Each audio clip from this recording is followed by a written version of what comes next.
আসসালামু আলাইকুম, সবাই কেমন আছেন? আজকে আপনাদের মাঝে একটা অনেক গুরুত্বপূর্ণ একটা বিষয় শেয়ার করব। আপনারা ভিডিওটা সম্পূর্ণ করবেন এবং ভিডিওটা শুরুতে অবশ্যই আপনারা যে সকল আমার ফ্যামিলি মেম্বার আছেন অবশ্যই ভিডিওটা শুরুতে একটা লাইক দিয়ে দেবেন প্লিজ, একটা কমেন্ট, একটা শেয়ার করবেন। কারণ আপনাদের অনেক কিছু তথ্য দেওয়ার জন্য অনেক কষ্ট করে ভিডিওটা তৈরি করি। যদি আপনারা একটু ভালোবাসা না দেন তাহলে কাকে নিয়ে চলবো? তো গাইস, তো যারা বিশেষ করে পান বরজ চাষাবাদ করেন তাদের উপলক্ষে এই ভিডিওটা। আর আমি আপনারা জানেন যে আমি কৃষিভিত্তিক ভিডিও করি, হয়তো বা কিছু সংখ্যক ভিডিও করি, হয়তো বা মনে করেন যে হয়তো বা দেশের অবস্থা ভালো না, সেটার উপর ডিপেন্ড করে ভিডিওগুলো করি। তো গ্যাস, আমি যেটা নিয়ে ভিডিও করবো, তা আমি বিগত 10 দিন মতো জ্বর, ঠিক আছে, শরীর অবস্থা ভালো না। তো পান ক্ষেত এমন একটা চাষাবাদ, তো এই যে আমি যে মাঝে মাঝে যে গ্যাপ দিয়ে আসি, তাতে দেখেন আমার পান বড় যে পরগুলা কত সুন্দর সুন্দর পর, সব পরে ভেঙে নষ্ট হয়ে গেছে। পান বরজের একটা ফেমাস একটা ডায়লগ আছে যে এই পান ক্ষেত এমন একটা চাষ যে একদিন না আসলে পর হয়ে যায়, ঠিক আছে। বিশেষ করে আপনারা যারা পান ক্ষেত চাষাবাদ করেন আপনারা, তো গাইস আমি একটু শরীরটা ভালো, যার কারণে বরজ এসে দেখতেছি প্রচুর পরিমাণ পর। তো এখন সময় কম, মাগরিবের সময় হয়ে আসছে, যার কারণে আমি এটা দেখেই ধরেন খারাপ লাগলো। খারাপ লাগার কারণ কিছু করার নাই। আর মহান আল্লাহ পাক হচ্ছে নদী ভঙ্গনের মতো হচ্ছে মানুষের লাইফটা পরের পাশাপাশি বরজ প্রচুর পরিমাণ মরতেছে। তো গাইস, এখানে আসলে আফসোস করার মতো কিচ্ছু নয়। এখানে একটা জিনিস মাইনে নিতে হবে যে মহান আল্লাহ পাক হচ্ছে যে নদী ভাঙ্গনের মতো আমাকে গরিব বানাবে, আরেকজনকে বড় লোক বানাবে, এটাই স্বাভাবিক। একটা সময় হয়তো আমাকে বড় লোক বানাবে, আরেকজনকে গরিব বানাবে।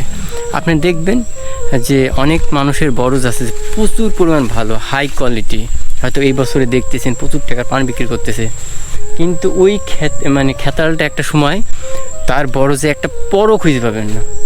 আমার বরজটা মাশাআল্লাহ, বরজটা পান দেওয়ার পর এতটা ভালো ছিল যে সাপ্লাই দেওয়ার মতো, কিন্তু বরজ দেখেন মরে শেষ, এই যে প্রচুর পরিমাণ মরতেছে। এখন আমি শুরুতে যখন দু একটা পর মরলো আফসোস করলাম, কিন্তু এখন আর আফসোস করি না। এই যেগুলো সব মরে যাচ্ছে, এখানে আফসোস করে কোনো লাভ নাই। আমার মতো আমি চেষ্টা করতেছি, বীজ দিয়েছি, যত্ন নিচ্ছি, ঠিক আছে।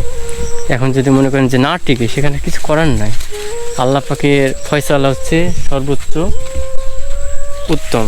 এই যে দেখুন সব মরে মরে যাচ্ছে, হ্যাঁ, আপনার আউড়াই যাচ্ছে যেটাকে বলে। আর পানের মাথাগুলো হচ্ছে আপনার হয়ে যাচ্ছে।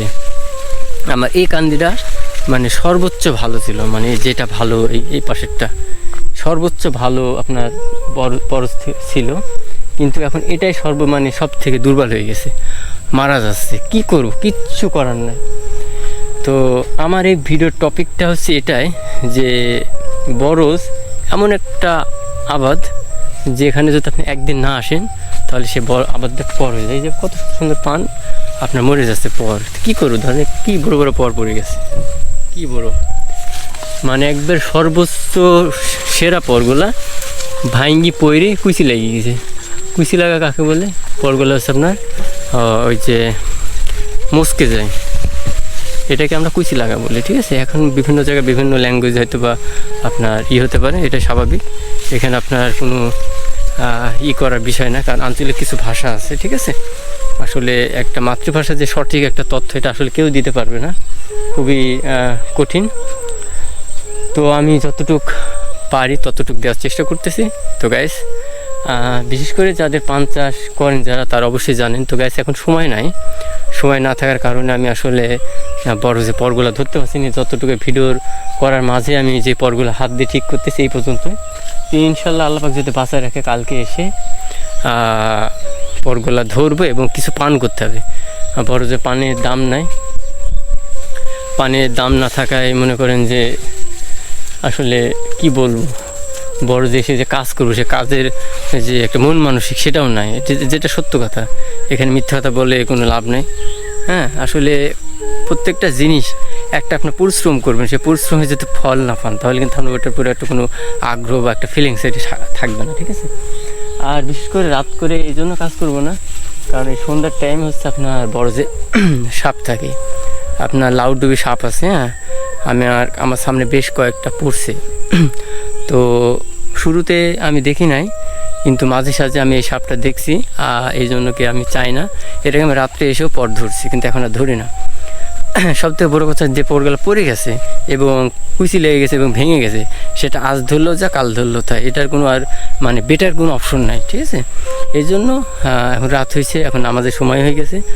বড় যে মেনলি যে আসছিলাম, আমার একটা কলার কান কাটা কেটে রেখে দিয়েছিলাম, সেটা নিয়ে যাওয়ার জন্য আসছিলাম। তো এটার উপলক্ষে এসে দেখছি প্রচুর পরিমাণ পর, তো মনে করলাম যে গাইজদের সাথে একটু শেয়ার করি।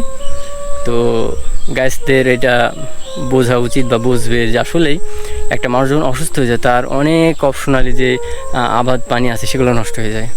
দেখছে বড়দের পর পরে মাঠের কোনো আবাদ পানি থাকলে সেটা মনে করেন যে নষ্ট হয়ে যায়, এটা স্বাভাবিক, মানে এটা প্রত্যেকজনের ক্ষেত্রে এটা হয়। তো গাইস আসলে কিছু করার নাই, এটাই স্বাভাবিক, এগুলো মেনে নিতে হবে। তো গাইস ভিডিওটা অনেক লম্বা হয়ে গেল, আজকে এই পর্যন্ত। সবাই ভালো থাকবেন, সুস্থ থাকবেন, আল্লাহ হাফেজ।